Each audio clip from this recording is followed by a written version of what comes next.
ಯತೀಂದ್ರ ಅಲ್ಲ ಹೇಳ್ತಾ ಇರೋದು, ಸಿದ್ದರಾಮಯ್ಯನವರೇ ಮಾಡಿಸ್ತಾ ಇರೋದು.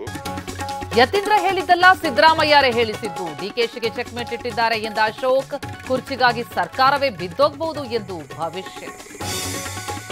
ಉತ್ತರಾಧಿಕಾರಿ ದಾಳಕ್ಕೆ ಸಿಡಿದೆದ್ದ ಡಿಕೆ ಬಣ, ಇದು ರಾಜರ ಮನೆಯಲ್ಲ ಎಂದು ಶಿವಗಂಗಾ ಟಾಂಗ್. ಯತೀಂದ್ರಗೂ ನೋಟಿಸ್ ಕೊಡಲೆಂದ ಇಕ್ಬಾಲ್. ಡಿನ್ನರ್ ಪಾರ್ಟಿ ಅಲ್ಲ, ಕಲೆಕ್ಷನ್ ಪಾರ್ಟಿ ಅದು.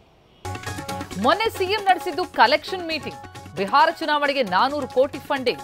ಕಾಂಗ್ರೆಸ್ನಿಂದ ಕರ್ನಾಟಕ ಲೂಟಿ ಎಂದ ಆರ್ ಅಶೋಕ್. ಬೆಂಗಳೂರು ದಕ್ಷಿಣ ಪಾಲಿಕೆಯಲ್ಲಿ ರಾತ್ರಿವರೆಗೂ ಡಿಕೆ ರೌಂಡ್ಸ್. ತ್ವರಿತವಾಗಿ ರಸ್ತೆ ಗುಂಡಿ ಮುಚ್ಚಲು ತಾಕೀತು. ಇಂದು ಅಧಿಕಾರಿಗಳ ಸಭೆ ಕರೆದ ಡಿಸಿಎಂ. ಚಿತ್ತಾಪುರದಲ್ಲಿ ಪಥಸಂಚಲನದ ಕ್ಲೈಮ್ಯಾಕ್ಸ್.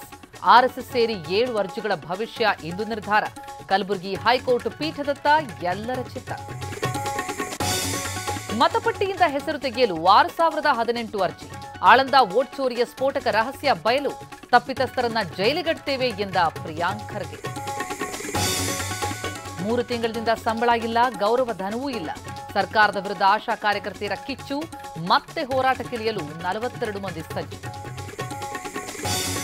ಮಹಿಳಾ ವಿಶ್ವಕಪ್ನಲ್ಲಿ ಭಾರತ ಜಯಬೇರಿ. ನ್ಯೂಜಿಲೆಂಡ್ ಮಣಿಸಿ ಸೆಮಿಫೈನಲ್ಗೆ ಲಗ್ಗೆ. ಮಂದಾನ ಪ್ರತೀಕಾ ದಾಖಲೆಯ ಶತಕದಾಟ.